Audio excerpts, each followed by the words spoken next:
Bonjour, Jésus-Christ ou rien, Jésus-Christ c'est bel et bien Seigneur.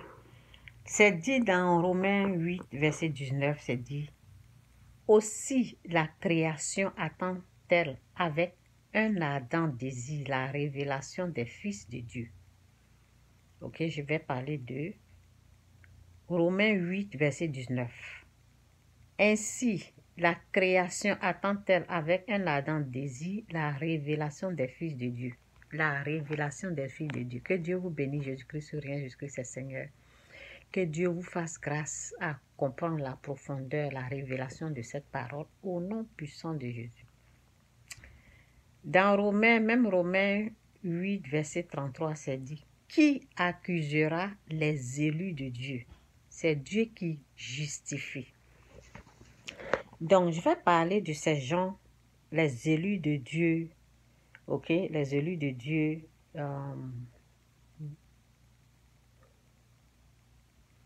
les fils de Dieu. Donc, les gens là, Dieu leur révèle leur mission sur terre. Ok, ce qu'ils doivent réaliser. Il y a la vision, il y a la mission. C'est comme la gloire de Dieu qui doit se manifester sur cette terre. Il y a des révélations que Dieu leur montre. Il y a des choses que Dieu a préparées avant la création du monde. Ok? Il y a la mission et tout ça là. Bon, les gens là, souvent, ce sont des choses cachées que Dieu leur montre, les choses à venir. Comme moi, c'est que Dieu m'a montré la vision des choses comme ça. Souvent, ce qui se passe, il y a les gens proches de nous, il y a les gens, les envoyés du diable. Moi, je les appelle les envoyés du diable au fait. Les gens qui ne sont ni élus, ni enfants de Dieu, ben, qui se sont approchés de nous, au fait.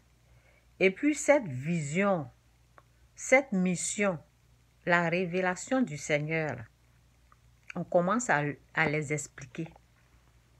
On commence à les parler. Et puis Satan rentre en eux pour venir nous combattre.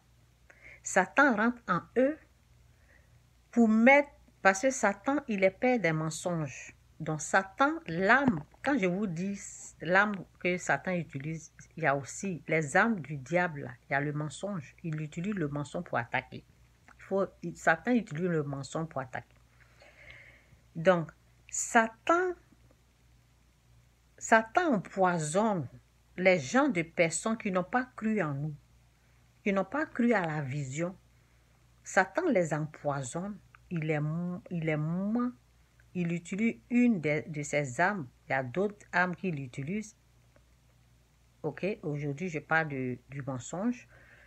Donc, il utilise les mensonges, il remonte les gens là contre nous en leur disant que la mission, la vision que Dieu nous a montrée là, c'est pour eux. Regarde comme il ment. C'est pour eux. On est en train de voler ça. Donc, ce que je vais dire à un élu de Dieu, à un enfant béni de Dieu, souvent là, parce que les gens là, vous savez, souvent on ne les connaît, on ne sait pas qu'ils sont contre nous. On ne sait pas. Tu ouvres ton cœur, tu es en train de montrer comme si peut-être tu vas travailler avec la personne, comme si, parce que la personne au fait, vient comme s'il t'aimait, quoi. La personne vient comme s'il est d'accord avec tout ce que Dieu est en train de faire dans ta vie. Il ne se montre pas comme il est un loup. Oui, il ne se montre pas que c'est un serpent déguisé qu'elle a. Il vient gentil, là, toi tu ne te rends pas compte. Et tu ouvres ton cœur, tu es en train de lui expliquer tout. Lorsque tu te rends compte, là, ferme ta bouche. Ne lui dis plus rien. Parce qu'il y a des gens, il y a des envoyés du diable. C'est pas facile de les reconnaître. Ils vont se montrer d'une autre façon. Parce que Satan, il empoisonne tellement les gens avec les mensonges. Et les gens, ils vont se retourner contre nous et nous attaquer. Mais ils ne peuvent rien faire. La vision de Dieu, quand Dieu est avec quelqu'un, qui peut? La vision de Dieu, là, tu ne peux pas arrêter ça.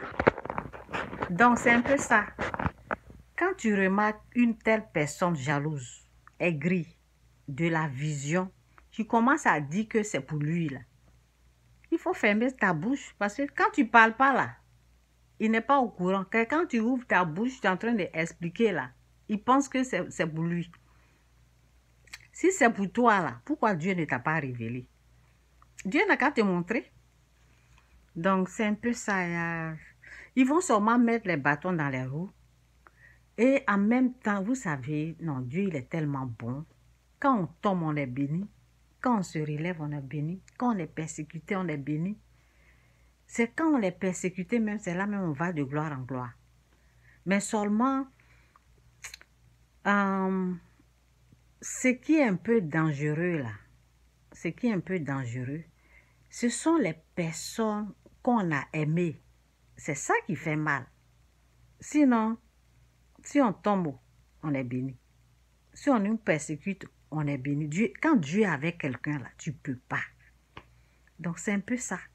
Si vous remarquez des jaloux à côté de vous, là, il ne faut plus leur parler de la mission, de la vision, ce que Dieu a là, ce que Dieu vous a montré là. Il ne faut plus les montrer, c'est tout. Tu fermes la porte comme ça. Et s'ils sont à côté là, tu les dégages de là, c'est tout. Tu te débarrasses d'eux. Il faut te débarrasser d'eux. Ils n'ont qu'à aller là où ils sont. Ils ont quitté pour venir. Ils n'ont qu'à aller là-bas. C'est ça qu'il s'agit. Jésus-Christ ou rien, Jésus-Christ c'est Seigneur. C'est ça. Il y a des gens là, Satan les utilise tellement. Il n'y a rien à faire que de nous éloigner d'eux. C'est tout. Tu t'éloignes. Si c'est toi qui es allé vers eux, tu t'éloignes d'eux. Ou bien si c'est eux qui sont venus, tu fermes la porte. Et puis ils sortent, ils s'en vont. C'est ça qu'il s'agit. Jésus-Christ ou rien, Jésus-Christ c'est bel et bien Seigneur.